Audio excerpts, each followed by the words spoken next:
here today with Mr. Ralph Morrissey. He is local to Pasadena, Texas, and he's going to be sharing with us his history and experience in data infrastructure. My question is, how do we get internet? How do we get cable? How do we get phone lines into our homes? Where does it come from? We'll get an explanation from Ralph's perspective today. Hi, Ralph. Thanks for joining us. Hey, my pleasure, David. So, where do you want me to start? Let's start in the beginning. Okay. Let's just give your full history. We've already been talking for a while, so Ralph, you can just take off where you think, and we'll go from there. I was in college in 1965 working as a curb hop at Steak and Shake, and a family pulled in. I waited on him, and turns out the driver was a vice president of Southwestern Bell. And he just, when he was through, he handed me his card and said, if you're interested in a real job, a career, go down to the employment office and check it out. I did, and 60 years later, I'm still tinkering around in the business. Wow. 1965. Yeah. Southwestern Bell, are they still around, or they're Well, what happened, merged, well, that's the funny thing is Southwestern Bell actually ended up buying out other Bell companies and eventually bought AT&T and changed its name to AT&T. So it's kind of like it made a full circle. So the AT&T we know today is Southwestern Bell. Started Southwestern Bell that grew, okay, and then changed its name. It changed it to small AT&T as compared to the capital letters. So then is your retirement and everything attached to AT&T? Well, actually, that's funny there too, because my retirement actually comes from Nokia. What happened is that after AT&T split off from Southwestern Bell, I moved to AT&T. Then AT&T spun off its enterprise companies that manufactured equipment and stuff like that, and they named it Lucent Technologies. And AT&T focused on long distance only, that internet, long distance. Okay. Well, then Lucent Technologies spun off their enterprise division, just keeping their central office equipment manufacturing, and named it Avaya.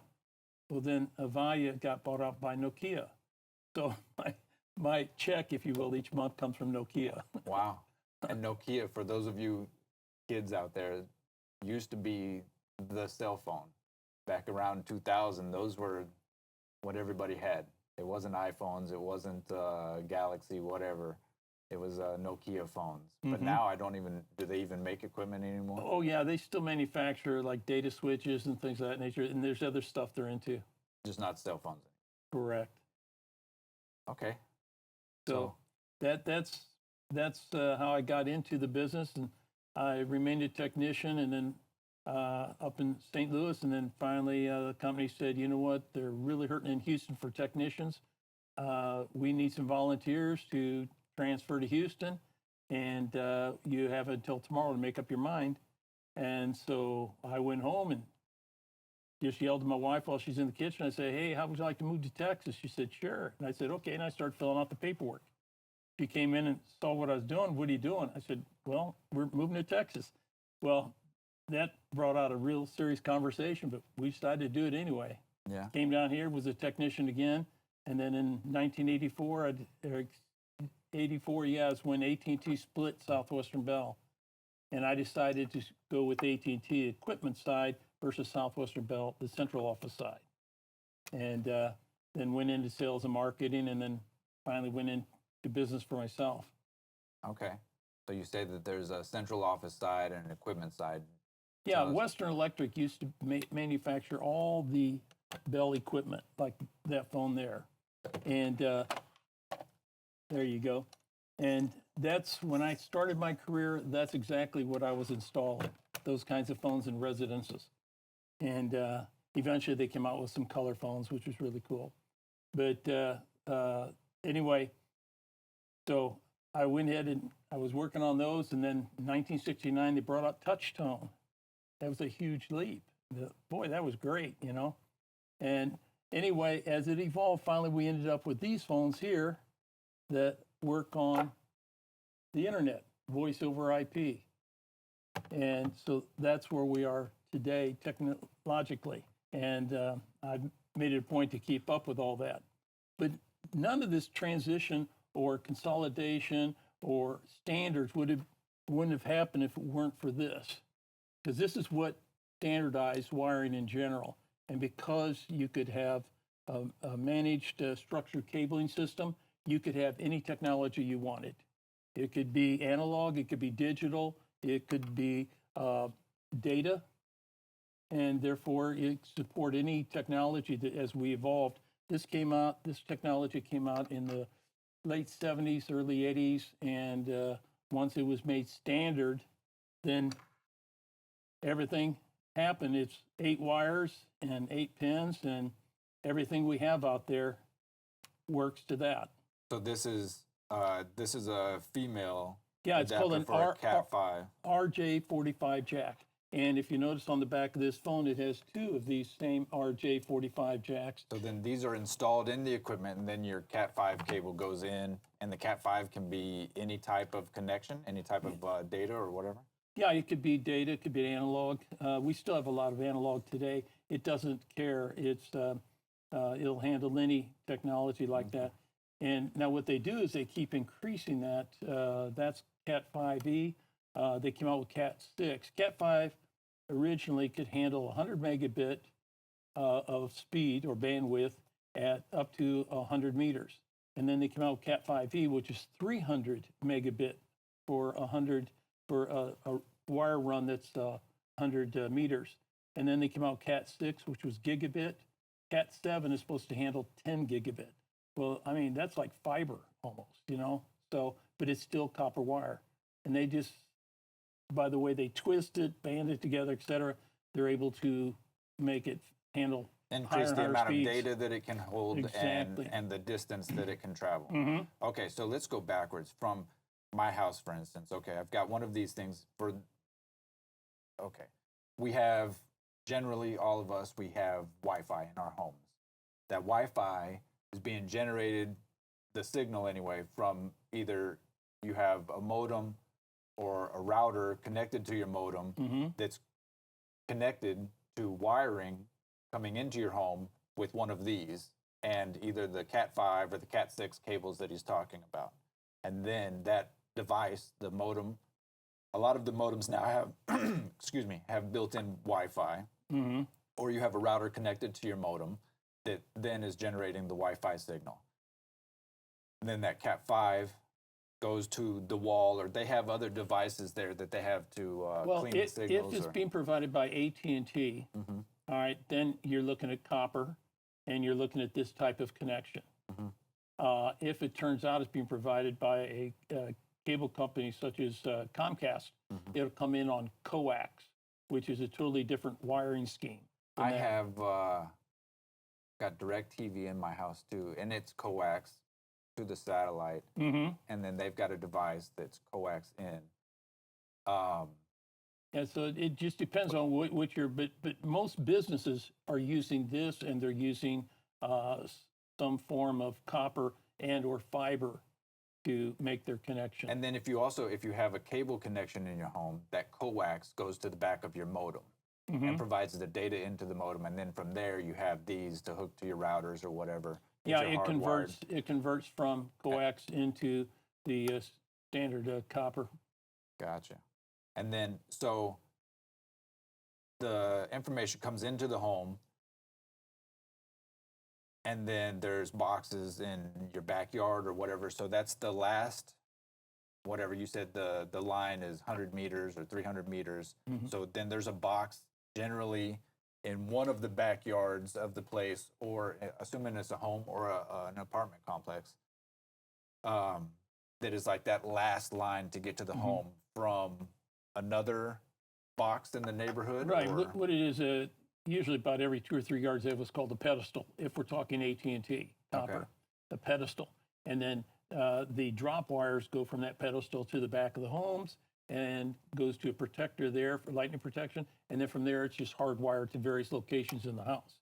And then that pedestal has a larger copper cable that goes to what they call a main distribution panel that is in the neighborhood. And you had a picture of it earlier. that has all these connectors inside, and they place wire connections from wire coming from the central office to wire going to the pedestal behind your house. And that's very labor intensive, and it takes a lot of copper, and it doesn't stand up well in terms of weather and things of that nature. So it costs AT&T a lot of money to maintain that. That's why AT&T is going fiber throughout the area and as quickly as they can, because fiber doesn't deteriorate like that. It is very low maintenance because it uses technology, not a bunch of wires. And that glass fiber doesn't corrode it like copper does.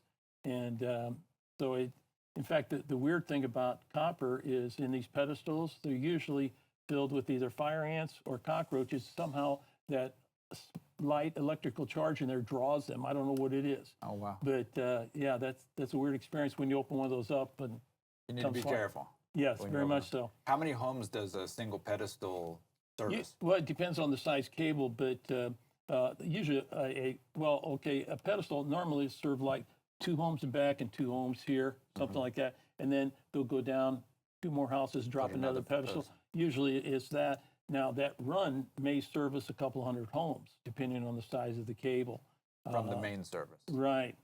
And now, just to put it all in perspective, you've got the home wired to the pedestal, to the main box here, and then the central office. And in the central office, that depends, that's changed over time. Back in these days, they had a bunch of analog switches, and it was a huge building, a multi-story building in many cases, depending on the size. And all these different switches that were used to move a call from point A to point B. Now they have what they call soft switches. When you lift up and get that dial tone, it's not something that goes up, clicks, and connects. It's all done by data on the backside. When you may be analog here, but by the time you get to the central office, there's something in the middle that's converted it to a fiber optic and to data packets. And in the central office, you've got the computer that gets a signal, gets that routing information on those front packets, and then sends it off in the right direction and rings your smartphone or whatever. So it's a completely different world now. And in fact, in this technology here, compared to this, you here required a building, maybe 5 in the city of Pasadena, to service us. There might be a soft switch in Louisiana, a soft switch in Denver, and a soft switch in Phoenix that provides all the service that you get servicing all these people, because it's internet, it's data packets. It isn't one line, one connection per call. And so the investment to do voice over IP technology greatly is reduced compared to the old days. Wow. So then the main service in a neighborhood or whatever is, what type of line is that's a copper line to that, or it's fiber? Currently, it's copper most places, but if you're using Comcast services, of course, it uses coax, but they're slowly putting in fiber. And when they get fiber in, it's going to be fiber to the house. And then at that point, there will be like a router modem type situation that will break it off into analog or keep it voice over IP, depends on you.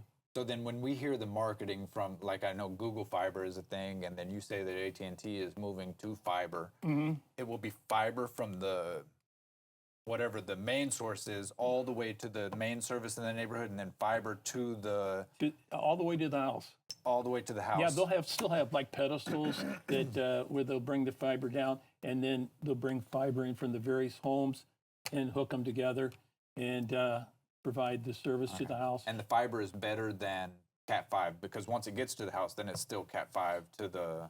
Well, the fiber is better in terms of stability and the amount of resource you can get from that versus copper. Plus, it just doesn't deteriorate like copper does.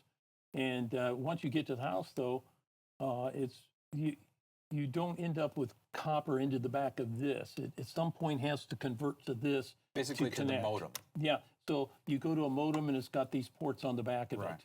Okay, so fiber into the modem, these come out of it, and now you could use a patch cord to get to your phone, and they can offer different technologies. Analog will slowly just go away.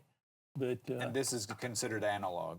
Well, no, this Or is, this is- this can handle analog, this can handle digital, okay. this can handle And you don't data consider packets. this to be copper? And this, Or copper can be this, but it's it'll mostly... still be copper. It'll still be copper from the modem Okay. to this. Okay, that's in the From house. the... From the modem in your house. Uh-huh. You've got a modem and you got a router there.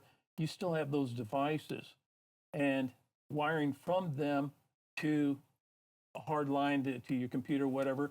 It's still going to use copper unless you decide to go wireless in the house. Then you don't need this. But it's good enough for that last few feet Oh, absolutely, yeah, of whatever. yeah.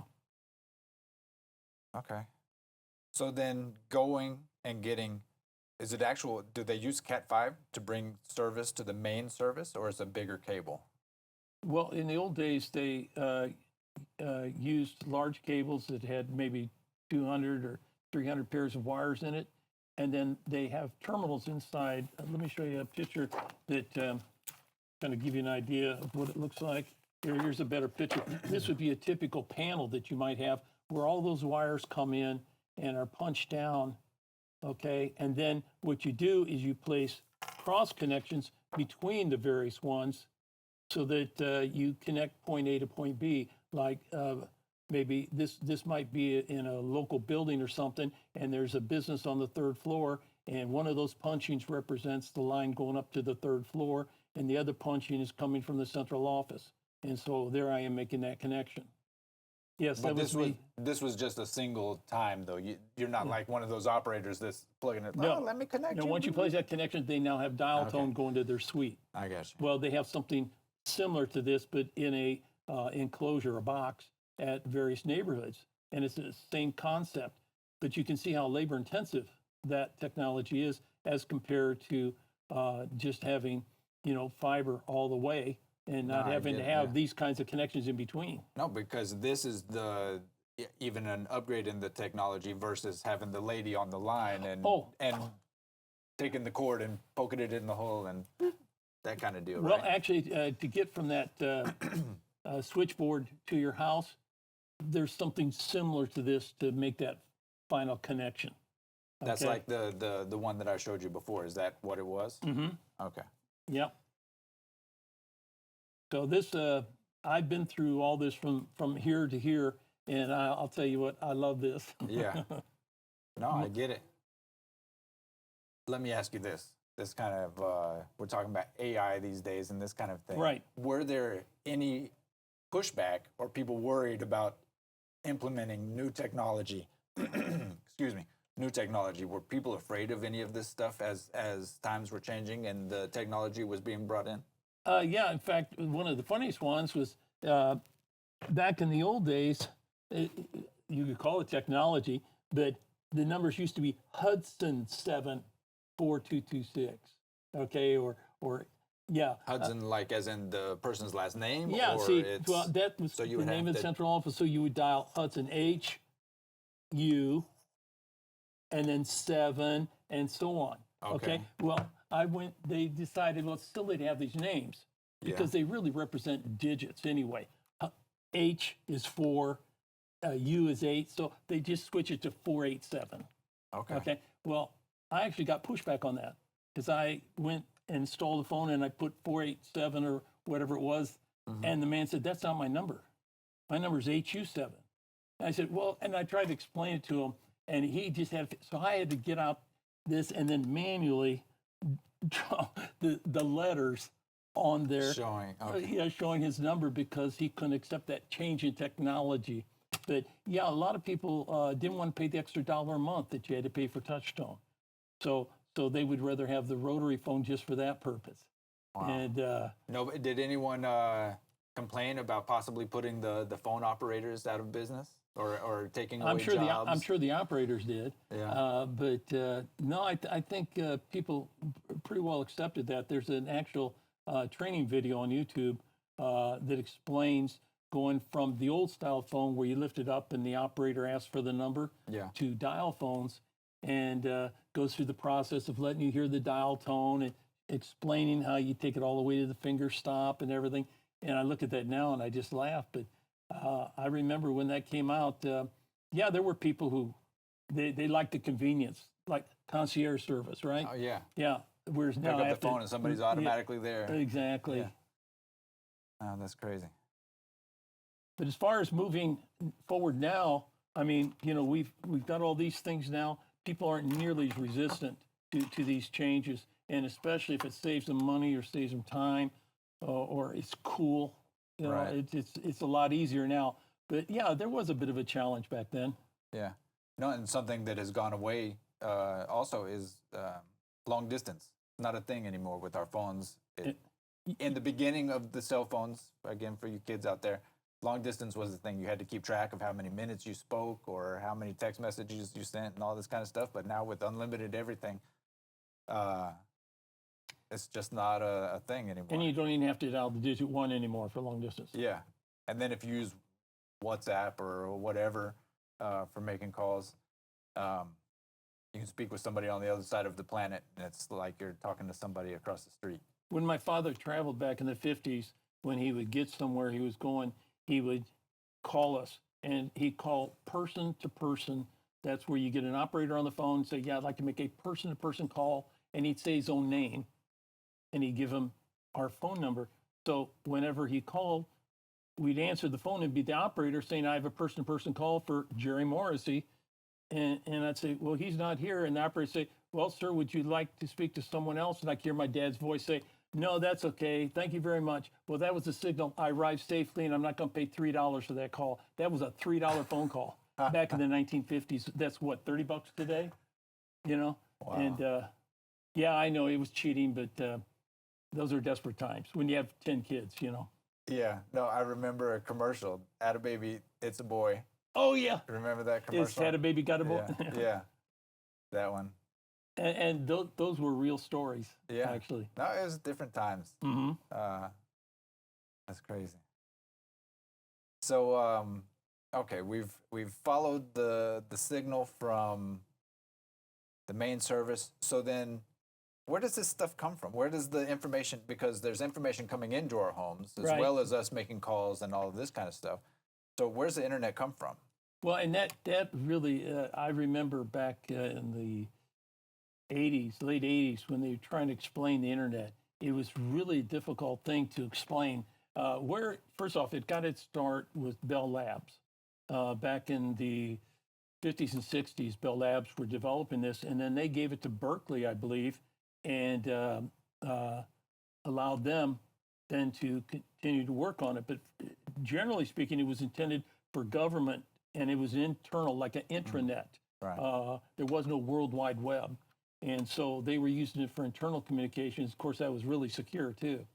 And then what happened is that they created a version of, well, I don't want to get into Unix and all that, but anyway, the way it works is that you've got a server. It could be in your house, actually, or what have you, and it's issued an IP address.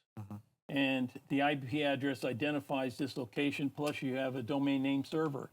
You know, like Bob's Steakhouse, www. Thinkinactlocally.com. And anyway, that converts, when you put that in there, that converts to an IP address. Internally it'd be like 192.168.5.2, whatever, okay? Yeah. That tells that data packet, this is what I'm looking for. It's like dialing a phone number. That's what I'm looking for. I want to ring that phone. I want to get to that server.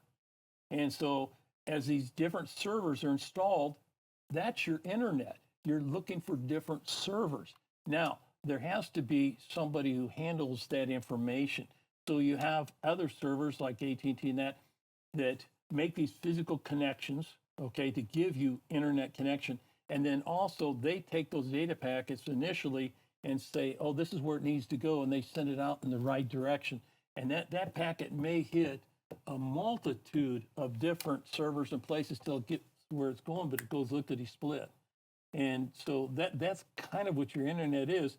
And once you're connected to it and you have a domain name server, then and an IP address, you're part of the internet.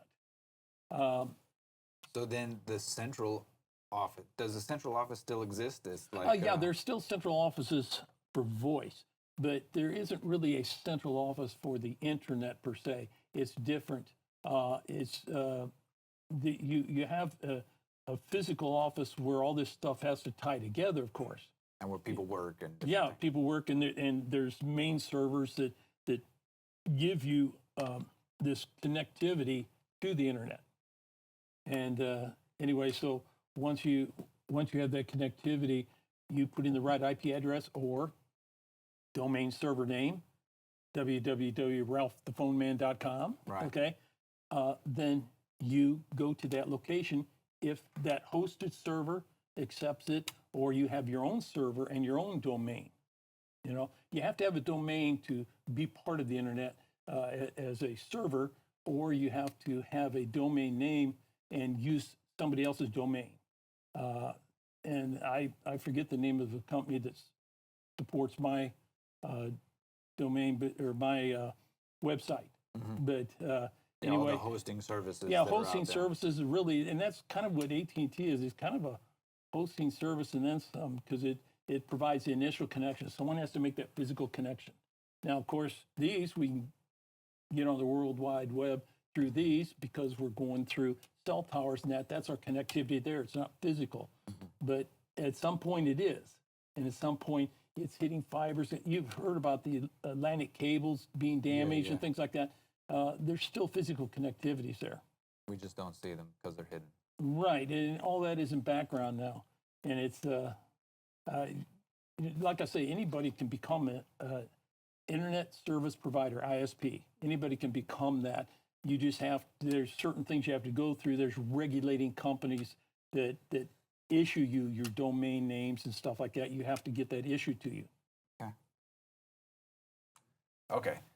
So we had started to wrap up, and then Ralph begins to give me the good stuff on the competition back in the day between the companies. Before, the phone systems or whatever was like a nationalized service. They had Bell, whatever. I'll let him tell you. Okay. Yeah, originally it was all Bell companies, and there were 23 of them. And in each of their territory, they had exclusivity. Now, there was another company called GTE that had some small areas, especially out in rural areas. But generally speaking, Bell companies had exclusive territorial use. And if you wanted a phone, you had to get it through them. It basically was a monopoly, but it was government authorized. Well, that meant that their rates were controlled, just like most electric companies are today. And so what happens is that whatever their expenses were, they were guaranteed a certain percentage profit on top of that. And each year they would take their expenses and show that they needed to get another raise because, you know, expenses are eating it up. So they really didn't care that much about expenses. In fact, much like government, when it came to the end of the year, we suddenly found ourselves working a lot more overtime. And it was frivolous overtime. And just like you hear about the government in September, it's like, you know, a garage sale, just buy anything, you know, whatever. That's kind of the way it was with the phone company until competition came in. And then all of a sudden, hey, wait a minute, we've got to watch our bottom line here because we're so overpriced, we're going to have to do something. And that's when they got serious about not only making sure that they ran their business like a business, but also in terms of innovation. We didn't have innovation until competition came along. Everything took 5 years to roll out. And all of a sudden, every 2 years, every 1 year, 6 months, we might see something new. So I tell you what, rolling out competition, best thing ever happened to the phone company. When was it deregulated and when was competition introduced? Okay, deregulation happened in well, for long distance, 1969, and then for phone companies in general, it was about the mid-70s. And that's when other companies could come into businesses and sell them an internal private business exchange, PBX system, for that business alone, and they would hook to the Southwestern Bell network. So this equipment here made by Western Electric would get replaced by equipment made, could be in the US, could be Japan, wherever. And that's what started forcing Southwestern Bell to tightening the belt and acting like a company, not a government entity that just couldn't care less how much money they spent. Okay. And so then they were selling basically to companies when they would set up a new building for the wiring and everything. Yeah, it was automatically assumed that Southwestern Bell was going to come in, wire the building, rent the equipment. They didn't sell it. They rented it to them. so that it would be monthly payments. Right, And cash flow. these other companies would come in and sell them the system, lease it for 5 years, and cut their costs in half. And then in 5 years, they owned it. Wow. Okay. Huge difference. Yeah. Is there anything else that you want to add to that? No, I just that I think that competition is the best thing that could have happened to the consumer back then. I agree. I agree. Monopoly granted by the biggest monopoly, the federal government. Mm-hmm. All right. Well, again, thanks, Ralph, for You're welcome. talking with us, and we'll catch you guys next time. All right. Thank you.